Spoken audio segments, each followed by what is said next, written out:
processo de elaboração das matérias de economia, como acontece também com as outras editorias, ele inicia com a escolha das pautas. Logo de manhã, eu chego aqui, ou faço uma lista de sugestões a partir de observações minhas, ou essas sugestões vêm do próprio editor-chefe, que também é o nosso pauteiro.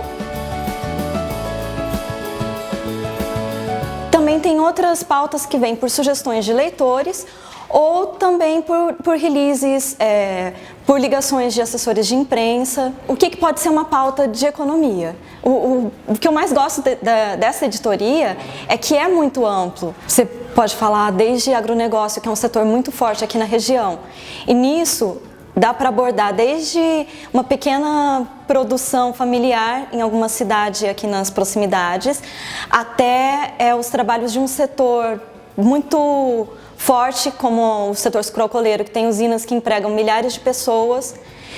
E por que é importante falar desse setor? Porque os resultados do agronegócio, eles vão afetar diretamente o prato do leitor. Ele vai saber por que ele está pagando mais ou menos pelos alimentos, ou o abastecimento do veículo dele, porque também tem a questão energética, a questão do etanol. Você pode falar sobre o comércio, e nisso também vai estar incluído uma micro e pequena empresa do varejo, em que o dono é o próprio vendedor, até um supermercado que inaugura contratando 400 pessoas de uma vez só.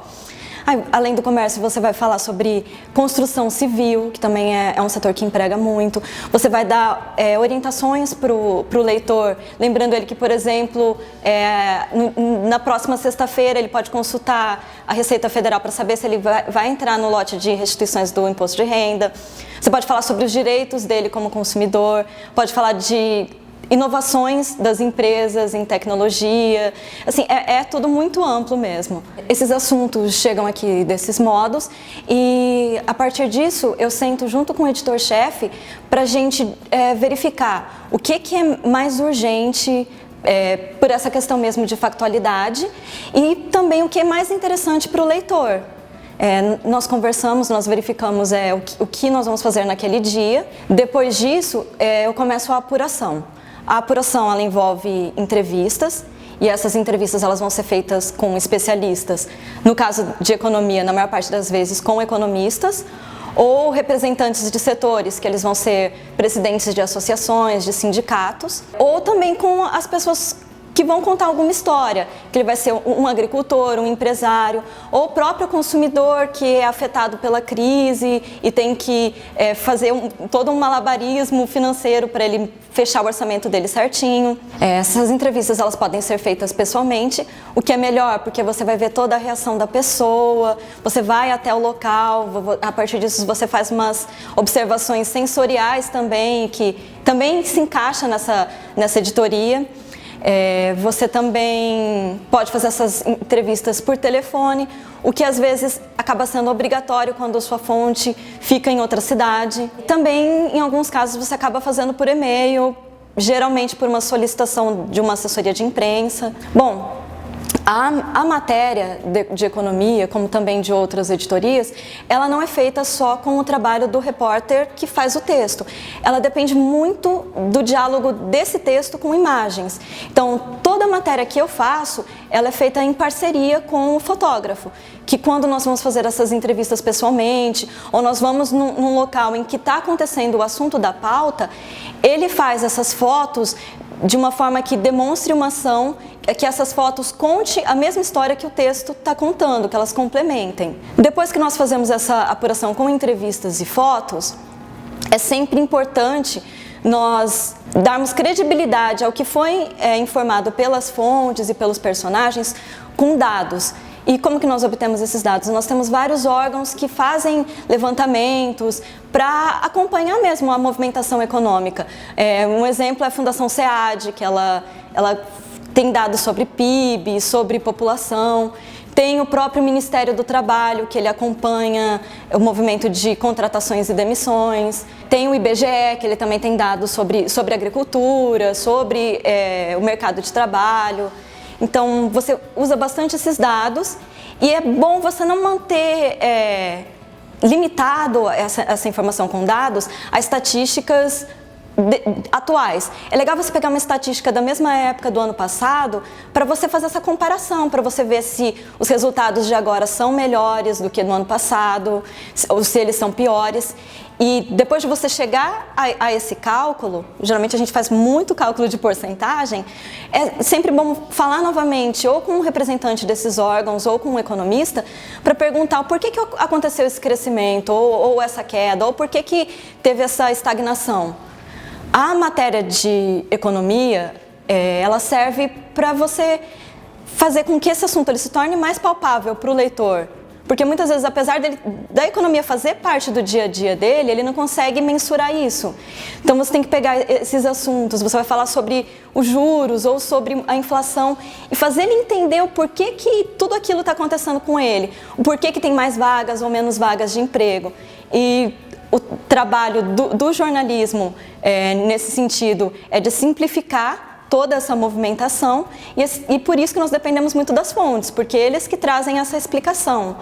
A importância do jornalismo econômico para o cidadão brasileiro, e digamos, não só o cidadão brasileiro, para as empresas, para o governo, para a sociedade como um todo, mas especialmente para o cidadão, é de extrema importância, de extrema relevância. Ele vai procurar abordar todos os fatos econômicos que perpassam a vida de cada cidadão, de cada empresa, inclusive dos governos. E nós precisamos cada vez mais termos boas empresas, bons jornalistas que procurem cobrir com a maior imparcialidade possível os fatos econômicos que estão ocorrendo na sociedade brasileira. E eles estão afetando diretamente a vida do cidadão, das empresas e dos próprios governos. Já vista a crise econômica, política, que está agravando a crise social no Brasil. Tá? Então, o jornalismo econômico, digamos assim, dentro do espectro da comunicação social, que é uma prestação de serviço público, de qualquer país do mundo, o jornalismo econômico se circunscreve como aquele jornalismo de grande relevância, mas de muita, se não da maior relevância possível, porque ele vai informar para o cidadão, empresas e até para os próprios governos, federal, subregional, municipal, por que nós, por exemplo, estamos nessa crise econômica que estamos passando agora, por que tanto desemprego, por que tanta crise nos orçamentos municipais, estaduais e assim por diante. E a etapa final do meu trabalho como repórter de economia é a redação da matéria. A matéria de economia, como você vai explicar um assunto que às vezes ele é complexo e às vezes a sua fonte vai usar alguns termos técnicos, você tem que pegar todo esse economês e transformar numa linguagem mais objetiva, mais clara, mais cotidiana. Porque o seu leitor, ele pode ser desde aquela pessoa que está muito acostumada a acompanhar notícias de economia e está acostumada com esses termos, até uma dona de casa que começou a assinar o jornal agora e que ela precisa perceber esse assunto como algo acessível a ela mesmo. E é claro, tem algumas matérias especiais em que você sai dessa linguagem que é objetiva demais, que às vezes fria demais, para tornar um texto até um pouco mais literário. Quando você vai falar, por exemplo, da história de um setor e você vai falar com todo mundo que contribuiu para isso e aquilo vai ser a história de vida dessas pessoas. Você pode até começar com um lead um pouco mais elaborado, um pouquinho mais livre. É muito importante que essa linguagem seja clara para que esse assunto se torne bem compreensível para qualquer leitor. A linguagem que se deve usar ou que seria importante ser usada no jornalismo econômico não é o economês, não é acadêmico, aquele economês que faz parte do dia a dia dos economistas, não é? Não, o economês deve ser traduzido para o leitor comum, para o cidadão comum, para aqueles que não são iniciados na área de economia. Então, tanto o economista como o próprio repórter que cobre o jornalismo econômico, tem que ter esse cuidado, né? Eu mesmo, quando vou e concedo muitas entrevistas, quando eu concedo as entrevistas, seja para rádio, TV ou mesmo para os jornais, eu procuro ser o mais, digamos assim, pedagógico possível no esclarecimento dos termos econômicos. Então, eu procuro utilizar uma linguagem, né, do dia a dia do cidadão, evidentemente sem cair na mesmice, sem cair, né, no senso comum. Não, você tem que passar a informação para o cidadão, analisar essa informação para o cidadão, informá-lo do que está acontecendo, dentro das prerrogativas da teoria econômica, da análise econômica e financeira, mas utilizando uma narrativa o mais simples possível, o mais direta possível, digamos assim. Nem sempre a gente consegue, mas esse esforço deve ser tanto por parte do economista ou dos economistas, como por parte do jornalista que cobre os fatos econômicos, para que o cidadão possa efetivamente ser informado do que está acontecendo e para que ele utilize essas informações para que ele possa tomar as melhores decisões no âmbito do orçamento pessoal dele, do orçamento da empresa. Muitas vezes o cidadão também é um empresário, e para o próprio governo, né, que tem que administrar o orçamento público.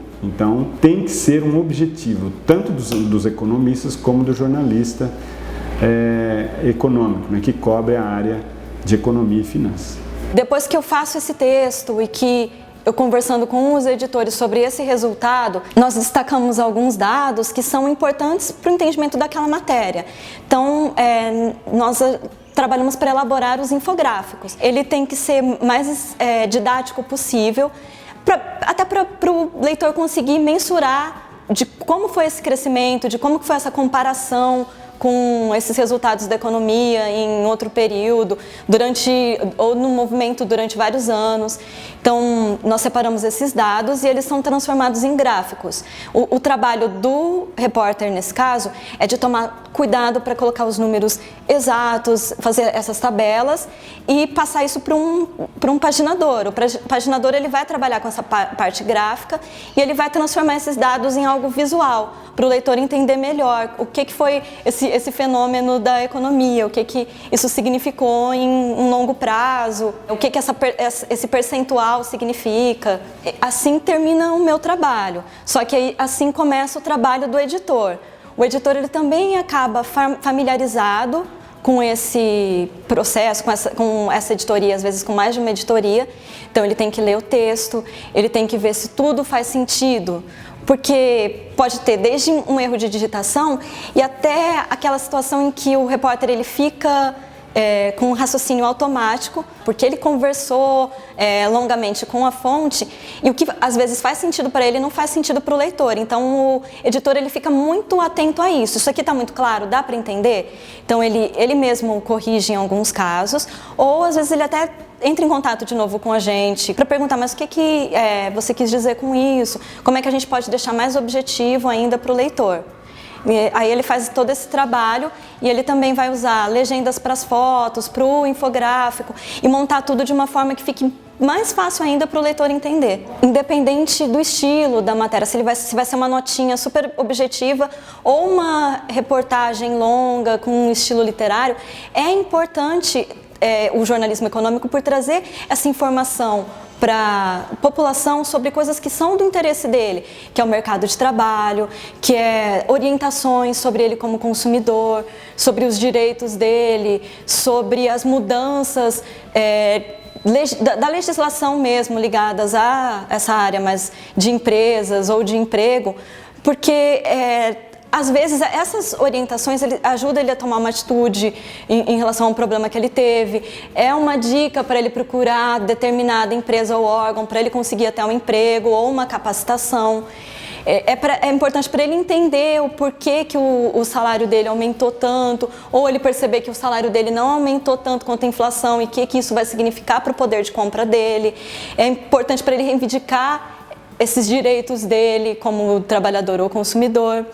E isso acaba afetando uma população totalmente mista, de todas as idades, estudantes, trabalhadores autônomos, empresários, agropecuaristas, e é uma coisa que varia de todas as classes sociais, desde a pessoa que ela depende de alguns programas do governo, como o Bolsa Família, que é um assunto que a gente acompanha, até alguém que tem muito dinheiro, dinheiro suficiente para fazer investimentos em bolsa, que também é um outro assunto que a gente pode cobrir na economia. Bom, eu comecei aqui na Folha como estagiária na área de cultura, que era a minha zona de conforto, porque era um assunto que eu, antes de ser estudante de jornalismo, já gostava. E foi uma coisa meio acidental. A repórter de economia, ela entrou de férias, eu estava sendo contratada como repórter finalmente, e caiu no colo de quem? Cuidar da editoria de economia, caiu no meu colo. E assim, foi muito bom, porque eu me apaixonei pela editoria, por ela ser ampla, né, com todos aqueles assuntos, e você nunca fica com tédio, porque eu tô tratando de novo do mesmo assunto, não. Cada dia você trata de uma coisa diferente, conversa com tipos de pessoas diferentes, e assim, foi quando eu percebi que a economia, ela não é números só, ela não é só valores, ela não é só estatísticas, ela é história, ela faz parte da vida das pessoas e é muito importante.